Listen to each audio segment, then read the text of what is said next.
আসসালামু আলাইকুম শিক্ষার্থী বন্ধুরা, তোমাদের সবাইকে স্বাগত আজকের আলোচনায়। আজকের আলোচ্য বিষয় conversion and transformation of sentence, অর্থাৎ একটা বাক্য থেকে আর একটা বাক্যে যে রূপান্তর, সেটি দুই ভাগে হয়ে থাকে, একটা কনভার্সন আর একটা ট্রান্সফরমেশন। এর মধ্যে একটা নিখুঁত পার্থক্য রয়েছে। বলে রাখি, ট্রান্সফরমেশন অফ সেন্টেন্স এই টপিকটি তোমাদের নিকট অপেক্ষাকৃত বেশি পরিচিত, অপরদিকে কনভার্সন অফ সেন্টেন্স এই টপিকটি কম পরিচিত।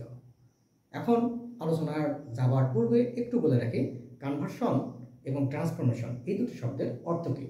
কনভার্সন এবং ট্রান্সফরমেশন এই দুটি শব্দের অর্থ হচ্ছে রূপান্তর বা পরিবর্তন।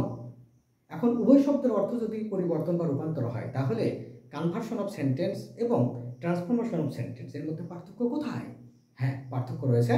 কনভার্সন অফ সেন্টেন্স, এখানে একটা বাক্য থেকে আরেকটা বাক্যে পরিবর্তন হবে, সেই সাথে অর্থেরও পরিবর্তন ঘটবে।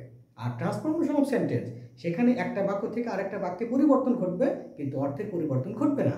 এখানেই হচ্ছে পার্থক্য বা ডিফারেন্স। এবার জেনে নেওয়া যাক, কনভার্সন অফ সেন্টেন্সের মধ্যে একটা বাক্য মূলত কোন কোন বাক্যে পরিণত হয়। হ্যাঁ, একটা বাক্য অ্যাফার্মেটিভ থেকে নেগেটিভ হতে পারে, আবার উল্টাও হতে পারে। নেগেটিভ থেকে অ্যাফার্মেটিভ হতে পারে, অ্যাফার্মেটিভ থেকে ইন্টারোগেটিভ হতে পারে, ইন্টারোগেটিভ থেকে অ্যাফার্মেটিভ হতে পারে। এখানেই কিন্তু কনভার্সন অফ সেন্টেন্স লিমিটেড, সীমাবদ্ধ। এর বাইরে কনভার্সন অফ সেন্টেন্স যেতে পারে না।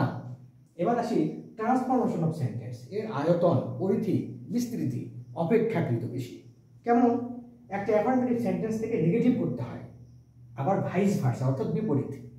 নেগেটিভ থেকে অ্যাফার্মেটিভ করতে হয়, অ্যাফার্মেটিভ থেকে ইন্টারোগেটিভ হয়, আবার ইন্টারোগেটিভ থেকে অ্যাফার্মেটিভ হয়, অ্যাফার্মেটিভ থেকে ইম্পারেটিভ হয়, ইম্পারেটিভ থেকে অ্যাফার্মেটিভ হয়, অ্যাফার্মেটিভ থেকে এক্সক্লেমেটরি হয়, এক্সক্লেমেটরি থেকে অ্যাফার্মেটিভ হয়, আবার সিম্পল থেকে কমপ্লেক্স, সিম্পল থেকে কম্পাউন্ড, আবার কমপ্লেক্স থেকে কম্পাউন্ড, কমপ্লেক্স থেকে সিম্পল, আবার সিম্পল থেকে কম্পাউন্ড তো বললাম, কম্পাউন্ড থেকে সিম্পল, আবার কম্পাউন্ড থেকে কমপ্লেক্স, অনেক বেশি। আবার দেখো, ডিগ্রি ব্যবহার ঘটিয়ে যে বাক্যান্তর হয়, সেখানে দেখো একটা পজিটিভ ডিগ্রি ব্যবহার করে একটা যে বাক্য থাকবে, সেখানে সেটিকে কম্পারেটিভে পরিণত করতে হবে, সেটিকে সুপারলেটিভ করতে হবে, আবার কম্পারেটিভ থেকে পজিটিভ, কম্পারেটিভ থেকে সুপারলেটিভ, অনুরূপভাবে সুপারলেটিভ থেকে পজিটিভ এবং কম্পারেটিভ। এই জন্য বললাম ট্রান্সফরমেশন অফ সেন্টেন্সের যে পরিধি, বিস্তৃতি, আয়তন অনেক বেশি।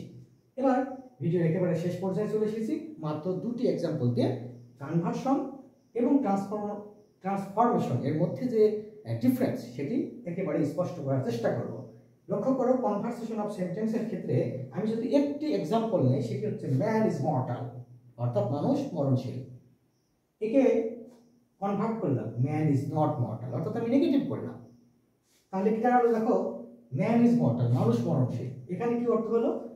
ম্যান ইজ নট মর্টাল, অর্থাৎ মানুষ মরণশীল নয়। অর্থাৎ দেখো, অ্যাফার্মেটিভ থেকে নেগেটিভ হয়েছে, কিন্তু তার অর্থেরও পরিবর্তন ঘটেছে। আবার দেখো, ট্রান্সফরমেশনে কি হলো? ম্যান ইজ মর্টাল, মানুষ মরণশীল, কিন্তু এটা কি হলো? Man is not immortal. নটটা লিখতে ভুলে গিয়েছিলাম। ম্যান ইজ নট ইমমর্টাল, অর্থাৎ মানুষ অমরণশীল নয়, অর্থাৎ মানুষ মরণশীল। এখানে দেখো, অ্যাফার্মেটিভ থেকে নেগেটিভ হয়েছে, কিন্তু অর্থের পরিবর্তন ঘটেনি। তাহলে এই আলোচনা শেষে আমরা এই সিদ্ধান্তে উপনীত হতে পারি যে কনভার্সন হচ্ছে সেই রূপান্তর যেখানে একেবারে বাক্যের সঙ্গে সঙ্গে অর্থের পরিবর্তন ঘটবে, আর ট্রান্সফরমেশন হচ্ছে পরিবর্তন অর্থের ঘটবে না, কিন্তু তার যে বাহ্যিক আকার, চেহারাগত পরিবর্তন, সেটি ঘটে থাকবে। ভিডিওটি দেখবার জন্য সবাইকে ধন্যবাদ। আসসালামু আলাইকুম।